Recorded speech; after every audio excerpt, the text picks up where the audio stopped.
માંડવી તાલુકામાં તાજેતરમાં થયેલા કમોસમી વરસાદને કારણે ખેડૂતોને થયેલા પાક નુકસાનની સરકાર દ્વારા તાત્કાલિક ભરપાઈ કરવા બાબતે રેલી.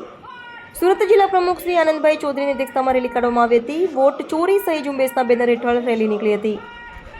તાજેતરમાં થયેલ વરસાદને લઈને ખેડૂતોને ભારે નુકસાન થયું છે. ડાંગરના ઊભા પાકને ખૂબ મોટું નુકસાન થવા પામ્યું છે.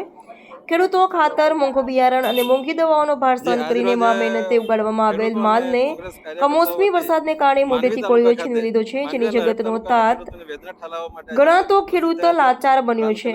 ખેડૂતો આર્થિક રીતે ખૂબ મોટું નુકસાન થયું હોય માંડવી જિલ્લા કોંગ્રેસ સમિતિ દ્વારા મુખ્યમંત્રીશ્રીને પત્ર લખીને ખેડૂતોને તાત્કાલિક ધોરણે પાક સહાય આપવામાં આવે એવી રજૂઆત કરવા માટે માંડવી પ્રાંત અધિકારીશ્રીને આવેદન આપ્યું હતું. આજ રોજ ખેડૂતો અને કોંગ્રેસ કાર્યકર્તાઓ વતી માંડવી તાલુકા ખાતે માંડવી અને હરડ તાલુકાના ખેડૂતોને વેદના ઠાલવવા માટે આજે અમે ઉપસ્થિત થયા હતા. પ્રાંત સાહેબને આવેદનપત્ર આપ્યું. જ્યારે આખા સમગ્ર ગુજરાતની અંદર 200 થી વધારે તાલુકાની અંદર માવઠાની અસર થઈ હોય અને આ ખેડૂત વિરુદ્ધ માનસિકતા ધરાવતી સરકાર અવારનવાર જ્યારે ઉદ્યોગપતિઓનો દેવા માફ કરે છે, ઉદ્યોગપતિઓ માટે વ્યવસ્થા ઊભી કરે છે, તો ખેડૂતોને કેમ પાછા પાડી દે છે? અને ખેડૂતો માટે તમારે દેવા માફ કરવાની જ્યારે વાત આવે ત્યારે લોકોને પેટમાં દુખે છે. આવી ખોટી નીતિઓથી અને ખોટા ભ્રમાવીને ખેડૂતોને એન કેમ પ્રમાણે લૂંટતી આ સરકારને અમે વારંવાર વિનંતી કરીએ છીએ અને રજૂઆત કરીએ છીએ કે જો તમે સાનમાં સુધરી જજો, શીખી જજો, નહીં તો આ ખેડૂત એક દિવસ ભેગો થઈને તમને સત્તા પરથી પણ ઉતારી દેશે.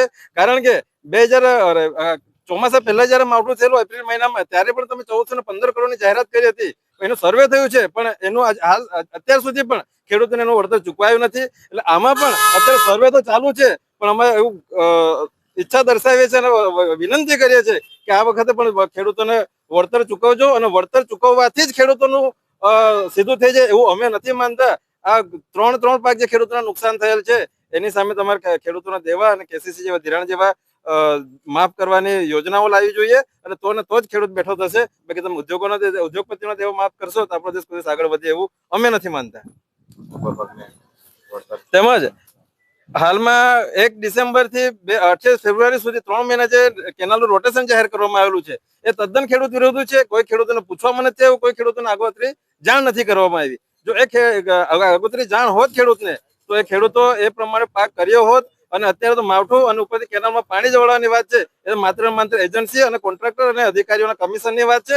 ખેડૂતોને આમ 1 પણ રૂપિયાનો લાભ હોય એવું અમને નથી લાગતું. એટલે આ 3 મહિના રોટેશન પણ બંધ કરવામાં આવે અને જે કાંઈ આયોજન હોય તે અગાઉથી જાણ કરીને પછી ખેડૂતો માટે વ્યવસ્થા ઊભી કરવામાં આવે. આભાર.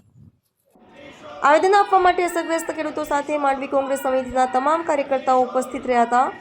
વધુમાં આનંદભાઈ ચૌધરી તથા વધેશિયાના સરપંચ શ્રી મિત્તલભાઈ દ્વારા જણાવવામાં આવ્યું હતું કે સરકાર આ બાબતે જો તાત્કાલિક કાર્યવાહી કરવામાં નિષ્ફળ જશે તો ખેડૂતોના હિત માટે સુરત જિલ્લા કોંગ્રેસ ગાંધી ચિંધ્યા માર્ગે ઉગ્ર આંદોલન પણ આગામી દિવસોમાં કરશે.